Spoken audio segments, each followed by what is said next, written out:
Hey everyone, welcome back to another episode of the Moonlighters Club. Joel Edwards here. And for the past month, I have been doing check-ins. I'm basically doing check-ins. God, I hate saying the word basically. This is gonna piss me off. I gotta figure out how to stop saying the word basically when I make simple factual statements. But I've been doing check-ins with everyone I've interviewed from the very beginning of the podcast, to hear how they're doing, to hear how things have been going, just to check in. Some of these people are good friends of mine. Some of these people went to school with me. Some I've just known for a very long time. So, with the concept of moonlighting being about employment and entrepreneurship, it's such a big part of our lives. I thought it'd be really interesting just to see where folks are at. Now, this guest, John, was at Suffolk University with me and was there around the beginning of this podcast creation. We were both trying to get into tech, and pretty man, we were both pretty frustrated with how things were going when we were in and out of like basically leaving school, figuring out how we were going to do things like get investment. And school ended. We kept in touch. Professional stuff happened. Life happens. So I thought, hey, let's check in. So, John, how you been? I've been good, man. Thanks for bringing me back. Um, I was just thinking about it, man. Like we've known each other for like over a decade now. Yeah, no. You know, like I I like think to think about about it. it was just like yesterday, man. Like we were doing startup Saturdays, at Suffolk. Um, yeah, man. I've been good. Um, Moved to New Hampshire. I was in Quincy during the pandemic, um, and you know, Dina and I decided to move up here because like Dina wanted to open up a store, and we went to property A, somewhere around Cambridge, Boston area, and then we went to property B, came back to property A, and they were like, "Yeah, that quote is old," and we were like, "What happened 72 hours ago? Why is that quote old?" And they were just giving us like some sort of it's like when the real estate agents like talk about, yeah, it's the economy, it's the stock market, like they were trying to give us like some sort of excuse like that. And then we were just like, you know what, let's look somewhere else. And so we wound it up in Nashua, New Hampshire. It's a bit more laid back. Landlords were a bit friendlier, they're a bit more like friendlier to small business owners. So we got our start there, and Dina's been flourishing. She just opened up her second store at the beginning of November of last year. So she's going on 3 years at the physical location in November. So Nice, yeah, nice. Yeah, man, that the real estate in Boston is ridiculous now. Like I go there, it's good. It's interesting to go back there. As a we all have family in the area.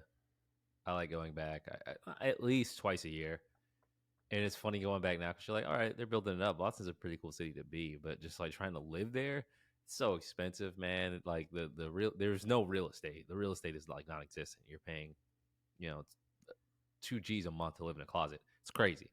So it's gotten extremely out of hand. Certain I do like how certain neighborhoods have been built up, yeah, but certain neighborhoods have also been built down. But it's just crazy. It's just crazy to see how nuts Boston. But you like Nashville. I love it now. At first, I didn't like it because everything closed at 8 o'clock at night, Mm, and I was just like, "What the hell, man?" Like, like the one thing about Boston is that things stayed open later. Like I could still get Chipotle at like 9:45. You can't do that here, man. Like things close, people got families.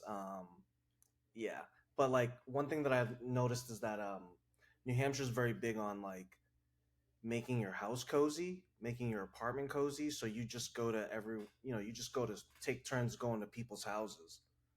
nice. So yeah, man, it's a it's laid back here. I didn't realize that I had road rage until I was living out here for a bit, and then I drove back into Boston, and I could feel my blood pressure rising, and I was just like screaming at people, and I was like, "Damn, I get it now." You know what I mean? because I'm not like that at all up here, man. Like there's just open roads, woods and open roads. Interview we did. This was like 8 years ago. It was you and Andres, and you were just talking about all the stuff you were doing. You were building Yum Yum Picks. You were working. You were catering. You were helping your mom out, the Yeah, salon. Weren't you a barback too? yeah, yeah, Yeah, yeah, yeah. You were doing. Yeah, yeah, that was a nuts time. That was crazy. You were doing everything. You were working like 4 gigs at once. It was insane. yeah, yeah, man. I don't know if I could do that anymore. Um, but you got to do what you got to do. I mean, like it was basically I did all that because I really believed in what I was doing. It was like, if you really boil it down, like it was my dreams, you know, if it was really that important, like missing out on a little bit of sleep, Yeah, working extra hours, just like the name of the podcast, Moonlighters, you know what I mean? Like you're burning the midnight oil. Um, I don't do that anymore, like, because, I will tell you that, like, I got shingles on my 29th birthday. what? Yeah, dude. And we share the same birth month, man, and like um yeah, man. I once I got shingles, like I got shingles because I worked, I think at the time it was like 38 weeks of overtime out of 52 weeks. And so I was just like, "Oh my god, like they kept on telling me that overtime doesn't exist in this call center." So I just kept on grabbing it all up. And nah, man, it's I'm all about the work life balance. Like, while I'm at work, no messing around, focus on what I came here to do, and then I'm gonna relax hard too. Like, I'm not taking phone calls, I'm not taking meetings Yeah. unless I know it's a sale. You know what I mean? Like, there's an active sale going. Susie, sit your ass down. Like, I gotta take this phone call. So, when you graduated, what were you? Did you go into working at that call center right close to graduation? Or did that come down the road? No, I think like so what ended up happening was like right out of like during the time that we spoke, I was still doing the savory cater. And I did that for quite a while coming out of school. Um, but then like life happened. I ended up joining the union for a little bit. Um, and then like I loved it. I like if anyone is really good with their hands and they like to build things, take things apart, I totally recommend it. I don't think school is for everyone. Um, but then I joined this like self help company, and then like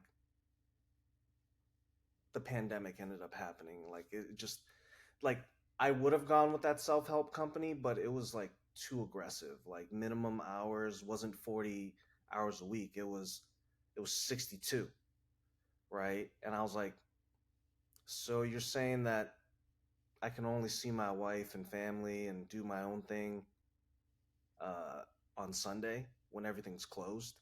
So I like, and then I ended up going into the call center. Like literally, I signed up for the call center like December 2018, and then like 2 3 months later, the pandemic hit, and then everything was closed. So I'm grateful. I'm grateful that I got that job because I could still work remote.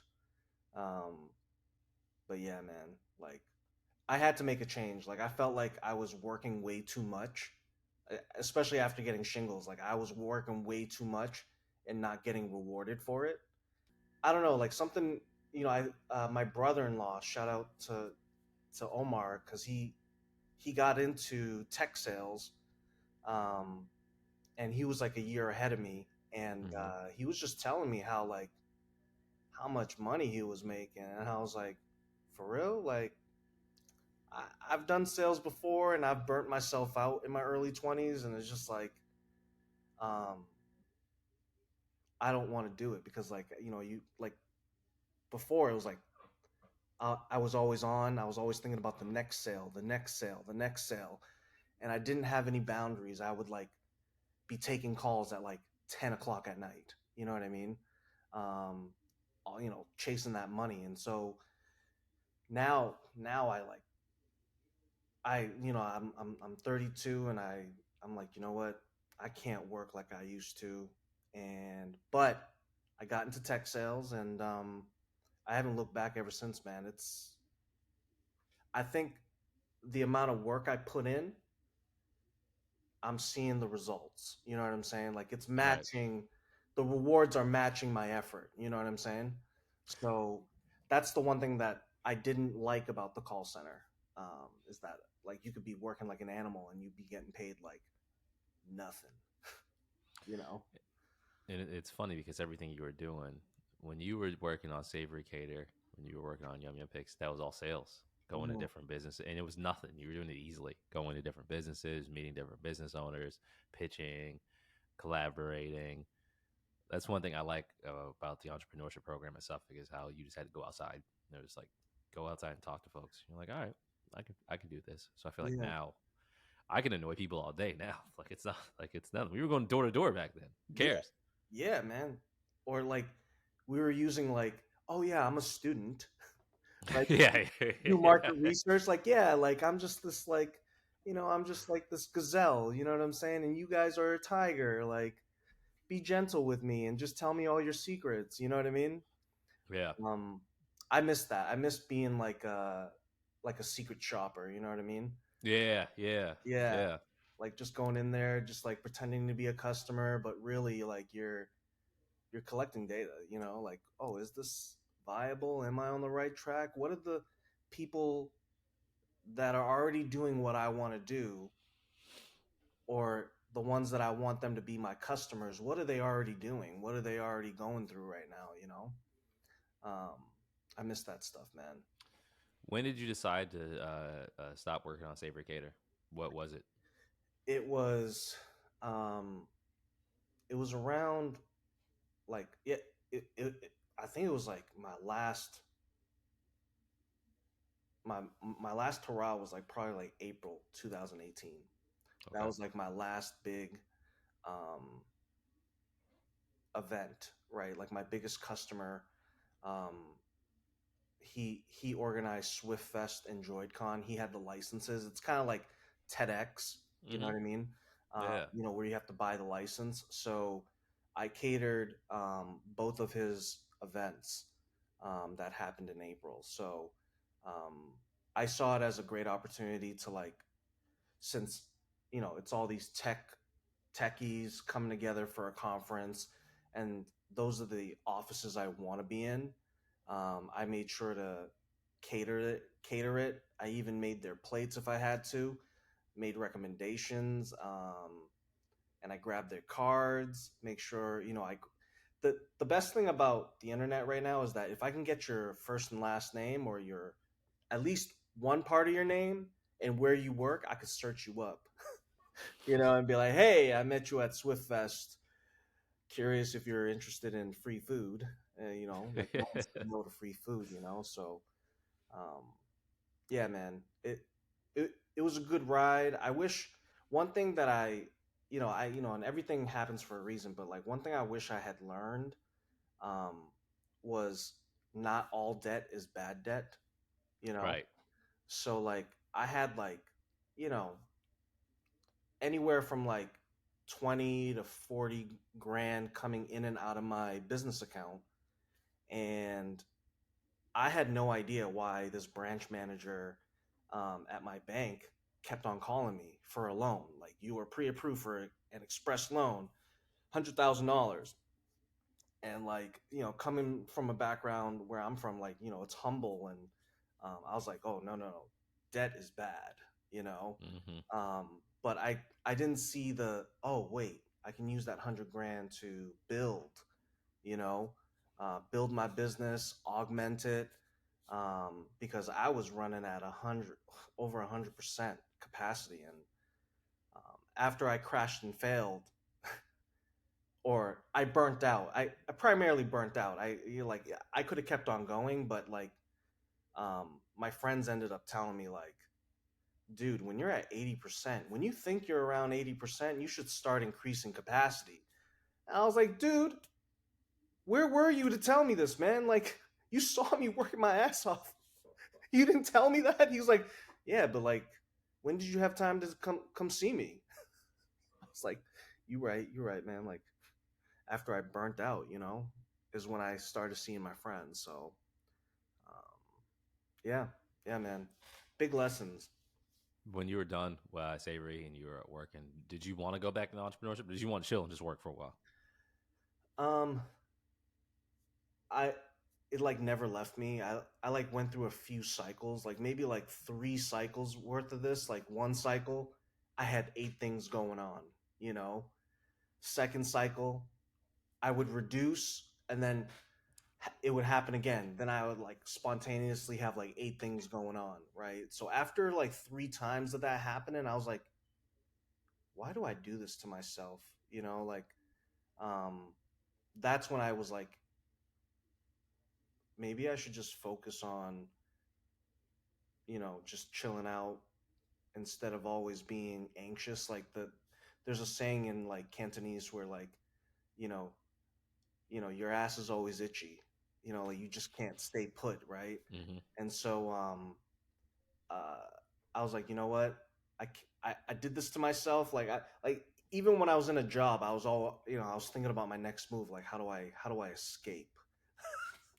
you know? Right. Um but that would intrude on like my day to day at work, right? Like, like it would affect my performance because I'm like daydreaming about, oh my god, how do I get back to being my own boss and not,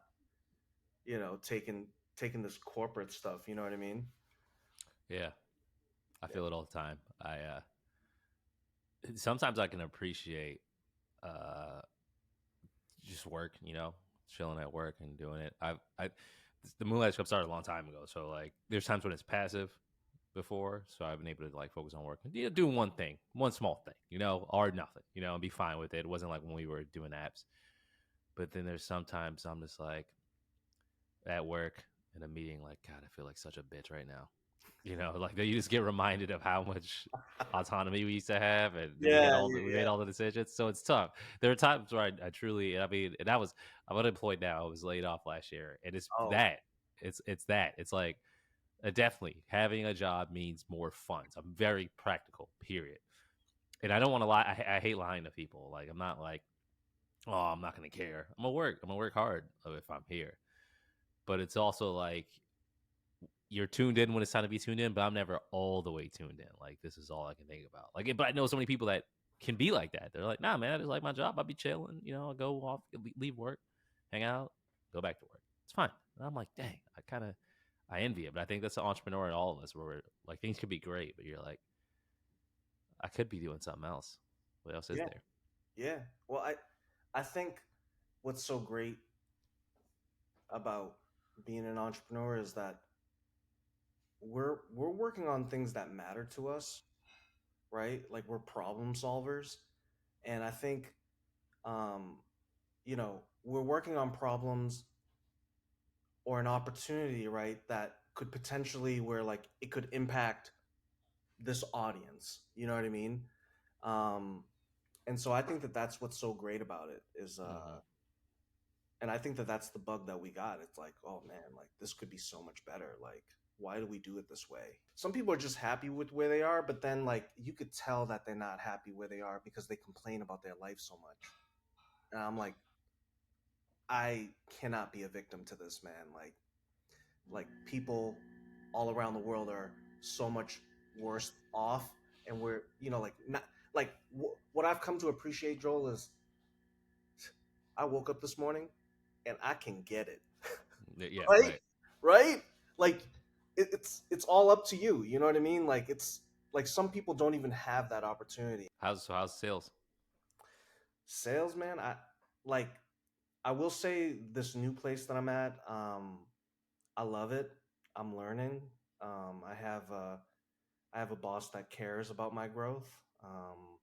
I won't say too much about my other place, but it was not. It was like it was not that, you know. Mm-hmm. Um, cause like I will say that like uh, I got pipped, and and and for the folks listening, PIP is a sales terminology for like performance improvement plan. And so I got PIP last year in April, um, and I literally was like, wait a minute, like I could be fired at the end of April if I don't perform. And I had followed my ex boss's playbook to a T. Mm. And so I was like, okay, I listened to you, and by listening to you, I got here. So then I took it in my hands and I was like, you know what? Like manifest destiny, man. I could just hear John McCoy just saying that to me. um, and I decided not to go into work. And I like looked up all these LinkedIn influencers, like sales gurus and stuff. And at the end of the month, bro, like okay, so in 6 business days, I crushed my quota. Okay, so then I knew that everything after that was just cream. You know what I mean? I was like, oh my god, like this is just I can kick my feet up a little bit, like because I already crushed my quota in the first week of April. Nice. Um, but I posted every day on LinkedIn. Um, and the reason being, okay, so like some it was selfish, okay? If you ain't posting on LinkedIn, I recommend it. Like the reason I was doing that was because okay, I'm gonna post about my journey. I'm gonna document like how Gary Vee says, just document your experience. And the reason I did that was because okay, in the event that I do get fired, I have a trail for recruiters and potential employers to look at my progress, right, and growth as a sales professional, right? And I'm not even lying to you, like I was getting hit up constantly by recruiters after that. Nice. So I did it for selfish reasons. Like, okay, like if there's a chance that I could be fired from this place, then I better be starting.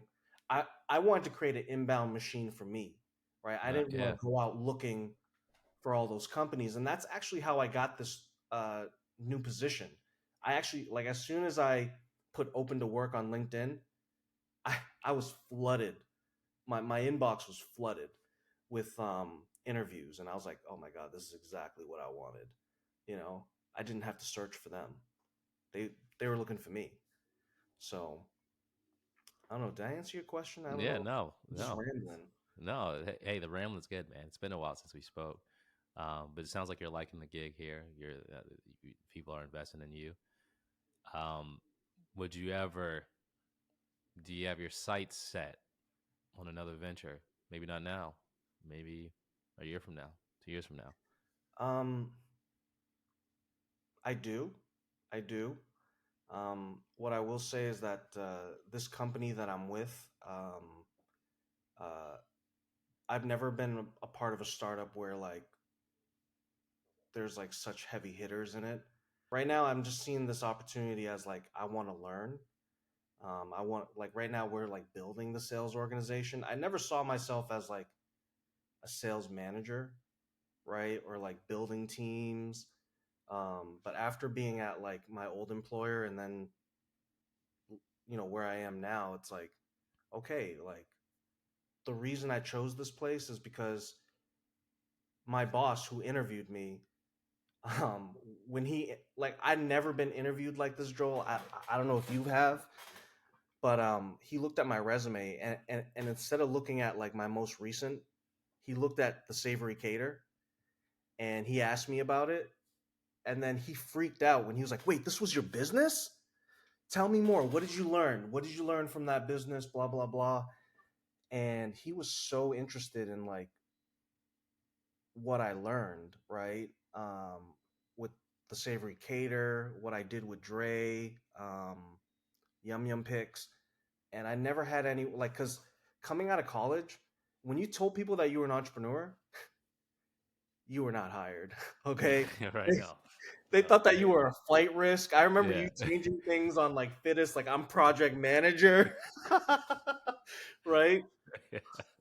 Dude, no one wanted to hire me. Like, No. if I was, if I put down CEO or founder, um, but my boss took a chance on me, and I never thought that anyone would be excited that I was a former founder. You know what I mean? So I thought Yeah. that this was good. Like they welcome that stuff, you know. And the thing is, I didn't even think that a place like that existed. You know. Any advice you can give to a moonlighter who's in the place where you were 10 years ago? Um, I mean, what I would say is like, don't. You know, it's like cliche to say follow the money. Um, but you know, like if you follow the money, don't fall in love with your idea. Make sure that your hypothesis or like what you think you're looking to solve is actually a real problem, and from there, that's when everything stems out, right? Like once you start getting sales, don't neglect back office. Like I was horrible at back office. um, I hate back office stuff, like admin stuff. Being an entrepreneur, I never learned how to hire, never learned how to train, retain talent. um, I only knew how to be a doer. You know what I mean? Like a technician, like just get out of the way, I'll do it. Right. Whereas Dina, who never had business education, but she's the oldest of five, like she's the oldest of five, and she's building out her team. Like she's built out teams before, and I'm like watching her delegate, and I'm like, ah, man, you know what? That's a skill that I want to learn. You know what Yeah. I'm saying? I don't Yeah. know. I'm just rambling, Joel. Hey man, it's been a while since we spoke, man. These are good. These are good rambles. These are Yeah. nostalgic rambles, man. Well, Yeah. John, this is good. We got to connect soon. Well, I'm just gonna start doing these more often. What I think I'm gonna do is figure out a way for us to talk like in groups, Yeah. and we'll just stream it, man. Because we have a ton of experience and experiences that we can talk about. Yeah, man. Um, I like I'm thinking that because you're connected to a bunch of entrepreneurs, like maybe like you create like a Moonlighters group and like some sort of like mastermind. Because I remember the Asian entrepreneurship, the Asian Chamber of Commerce and Entrepreneurship, they did this thing where they had a bunch of entrepreneurs, and then like depending on where you were in terms of like revenue or like years in business, they grouped you with other entrepreneurs, and then you would like meet, like I don't know, once every 2 weeks, once a month, and just talk. It can kind of be like a support group or like share with each other. You know what I mean? Like tips and yeah, tricks. I don't know. that's a little brief. Paid membership. You know what I'm saying? It could To be. keep this community Yeah, open. I don't know, man. I'm thinking. I like it. I like the way you're thinking. I like it. Yeah, man. Yeah, we do need a we. I created stuff in the past before, but I think I'll keep it simple, like LinkedIn or something. Hey, we're Yeah. all here just in case we need each Yeah. other, and then we'll go from there. Yeah. Yeah, Yeah, man. Because like I think we as entrepreneurs, like we're so busy. yeah, When do we find time to actually like find people, right, that understand us and what we're going through? You know what I mean? yeah. Yeah. Well, John, this is great. This is great. We'll talk soon. We'll do more Yeah. check-ins. We'll figure out a way for us to connect on a group. I'm glad to hear from. It's glad to just talk, but Yeah. I'm glad. What are It's you good. doing, man? It's good. I'm good. DC, 18-month-old baby, married, moonlighting.